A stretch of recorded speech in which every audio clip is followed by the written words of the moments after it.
नए दिन के साथ नई शुरुआत। मैं जितेंद्र जोशी। आज हम करेंगे मुद्रा के बचे हुए शेष 2 कार्य। कौन कौन से थे? आकस्मिक कार्य जी क्या है? नंबर 1, साख का आधार।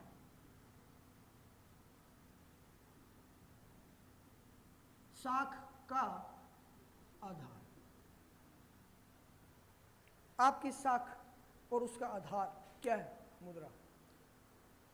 आपके आसपास कोई भी धनवान व्यक्ति, उसकी इज्जत अपने आप होती है, उस इज्जत करवाने की जरूरत नहीं पड़ती, चाहे वो आदमी बढ़िया, उसका नेचर बढ़िया है या नहीं है। कारण उसकी साख का आधार हमने क्या बना लिया? उसकी मुद्रा को। चाहे उसने किसी भी तरीके से उस धन को कमाया है, माध्यम कोई भी हो सकता है, डजंट नॉट मैटर, वहां जो है वो उसका आधार एक ही रहता है। वो कौन सा है? मुद्रा। इसीलिए इसको किस में रखा गया है? आकस्मिक कार्यों में रखा गया है कि एकदम से कुछ ऐसा हो गया कि आपकी साख बन गई। आप आज मान लीजिए मैं यहाँ आपके सामने पढ़ा रहा हूँ और कल जो है वो मेरे को 1 करोड़ की लॉटरी लग जाती है, तो मेरी साख जो है वो, अभी तो टीचिंग लाइन में साख है मेरी, बच्चों के अंदर मेरी साख है, लेकिन बाजार में जो है हो सकता है वो मेरी साख कम हो। वो साख जो है वो मेरी बन जाती है किस रूप में? मुद्रा के रूप में। लोग बात करेंगे यार उस बंदे की जो है वो जितेंद्र जोशी है, उसके 1 करोड़ की लॉटरी लगी है। अब जितेंद्र जोशी क्या करें? उस 1 करोड़ की लॉटरी में से 30 लाख रुपए बढ़िया लगा के कोठी डाल रहे हैं, 10 लाख की बढ़िया गाड़ियां वाड़ियां ला के गाड़ी में घूम रहा है, और बच गया जो पैसा वो जो बैंक में डाल के उसके ब्याज से कमाई खा रहा है।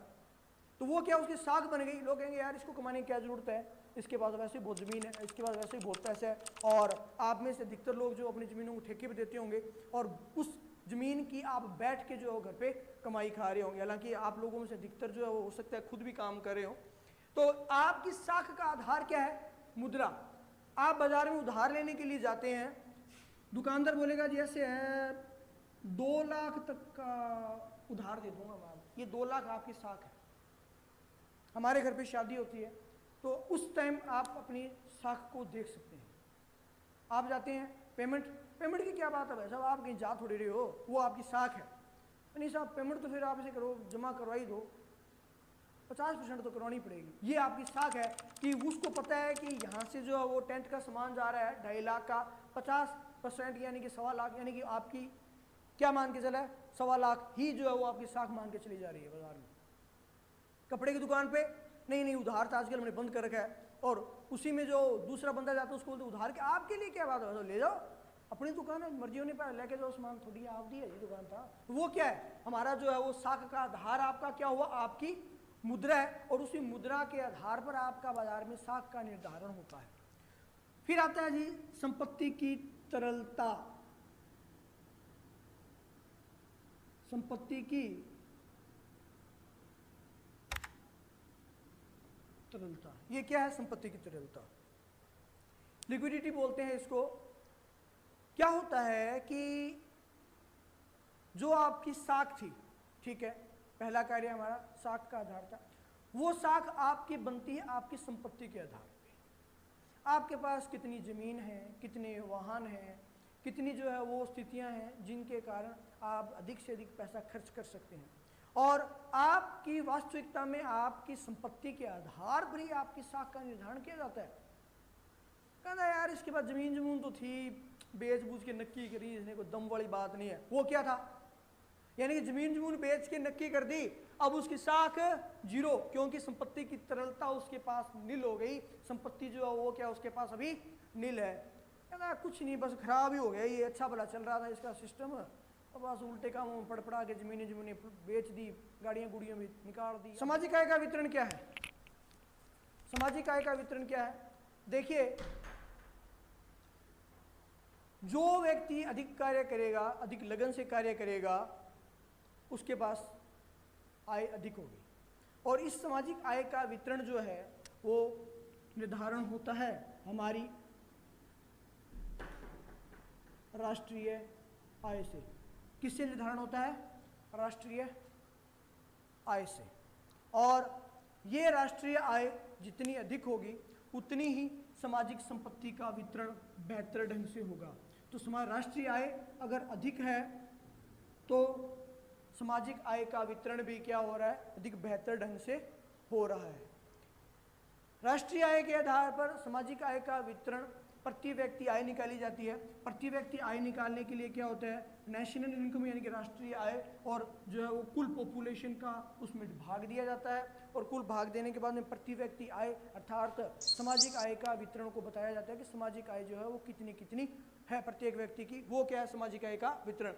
तो जिस देश में सामाजिक आय का वितरण जितना अधिक समान होगा, जितना अधिक बराबर होगा, वो देश उतना ही अधिक विकास की ओर धीरे धीरे धीरे धीरे बढ़ता जाता है। अगर राष्ट्रीय आय का वितरण यानी कि सामाजिक आय का वितरण असमान है, कहीं तो बहुत अधिक है, कहीं बहुत कम है, तो उस स्थिति में उस देश को हम विकसित नहीं कह सकेंगे, क्योंकि वो देश जो क्या होगा, विकासशील होगा, और वो देश जो धीरे धीरे विकास के पथ पर आगे बढ़ता जाएगा। अब आता है जी हमारा चौथा कार्य, और ये होता है अन्य कार्य। ये होते हैं अन्य कार्य। इसके दो भाग होते हैं। पहली होती है शोधन क्षमता और दूसरी होती है इच्छा का वाहक। अन्य कार्य दो हैं, शोधन क्षमता और इच्छा का वाहक। पहले हम आसान वाला करते हैं, इच्छा का वाहक। एक पंजाबी में आमतौर पर कहावत होती है कि जेब पे पैसे डुक मार दिए, ठीक है। वही बात होती है कि आपके जेब में जो पैसे होते हैं ना, तो आप क्या करते हैं, मैं ये भी खरीदूं, ये भी खरीदूं, ये भी खरीदूं, ये भी खरीदूं और ये भी खरीदूं। अगर जेब में पैसे नहीं है तो आपके मित्र ने बोला यार जूस, नहीं यार जूस कोरोना टाइम में ना बढ़िया नहीं है, पीना नहीं चाहिए। क्यों? जेब में पैसे नहीं थे। और जेब में 500 का नोट पड़ा है, जूस कहना जूस तो अपन गन्ना का छोड़, गन्ने को नहीं सस्ता होता है, अपन बढ़िया पपीते का अनानास का जूस पियेंगे, वो ज़्यादा बढ़िया होता है, मौसमी का जूस पियेंगे ज़्यादा बढ़िया होता है। क्यों? जेब में पैसा है। तो इच्छाओं का वाहक कौन होती है? मुद्रा। इच्छाओं का वाहक कौन हुई? मुद्रा। और क्योंकि संपत्ति की तरलता इसमें थी, इसीलिए इसमें इच्छाओं का वाहक। पहला कार्य था हमारा जी शोधन क्षमता। ये मैंने इसलिए बाद में किया है कि आपको याद रह जाए। इसमें जो है वो एक महत्वपूर्ण शब्द आता है, वो आता है आर्थिक एजेंट। आर्थिक एजेंट आगे हम बैंकिंग के लेसन करेंगे तो उनमें आर्थिक एजेंट का विवरण आता है कि आर्थिक एजेंट क्या होता है, आर्थिक एजेंट किस तरह से कार्य करता है। ये आता है आर्थिक एजेंट। ये आर्थिक एजेंट कौन होता है? आमतौर पर हम हमारे सरकारी डॉक्यूमेंट से रिलेटेड कुछ कार्य जो है वो किन्हीं व्यक्ति विशेष से करवाते हैं, जिसमें मूल निवासी बनवाना है, जाति प्रमाण पत्र बनवाना है। वो कौन होते हैं? एजेंट होते हैं। अब आर्थिक एजेंट कौन है? आपका बैंक में खाता है, आपने केसीसी कर रखी है, एक व्यक्ति आपके जो वो हर महीने आएगा, जब अगर आपकी किस्त ड्यू हो जाती है तो, और आपके घर आके बोलेगा जी आपकी किस्त ड्यू है, आप किस्त पे करें हैं या इस तरह से, वो था आर्थिक एजेंट। आपके घर से कोई व्यक्ति विदेश में काम कर रहा है, आप पढ़ रहा है या वो वहाँ काम कर रहा है तो वहाँ से पैसा भेजेगा, कहाँ आएगा? आपके बैंक के खाते में आएगा। आपका बैंक का खाता मान लीजिए SBI में है, तो SBI के खाते में आया और वो पैसा आया डॉलर में, और किस में बदल गया? रुपयों में। वो जो डॉलर से रुपयों में परिवर्तित करने का कार्य किया, वो किसने किया? आर्थिक एजेंट ने किया, ठीक है। बीमा पॉलिसी है, एक व्यक्ति आपके घर आता है, बीमे की किस्त लेके जाता है, वो कौन है? आर्थिक एजेंट है। तो इन शोधन क्षमताओं का यानी कि जो आपकी आर्थिक क्षमताएं हैं उनका विकास, उनका विस्तार कौन कर रहा है? मुद्रा कर रही है। तो इस तरह से हमारे ये 4 कार्य हैं, मुख्य प्राथमिक कार्य, सहायक कार्य, आकस्मिक कार्य और अन्य कार्य। इन चारों कार्यों को आप बहुत बढ़िया ढंग से याद कर ले। पेपर में मोस्टली जो मुख्य कार्य और आकस्मिक कार्यों को मोस्टली पूछा जाता है, लेकिन कई बार बड़ा क्वेश्चन आता है तो चारों में पूछ लिए जाते हैं। आप इसका स्क्रीनशॉट ले लें और इन्हें अपनी कॉपी में नोट डाउन करें। आपका दिन शुभ रहे। वीडियो को लाइक शेयर करें, चैनल सब्सक्राइब कर बेल आइकॉन को दबाना ना भूलें, और हाँ कमेंट सेक्शन में कमेंट जरूर करें। Thank you.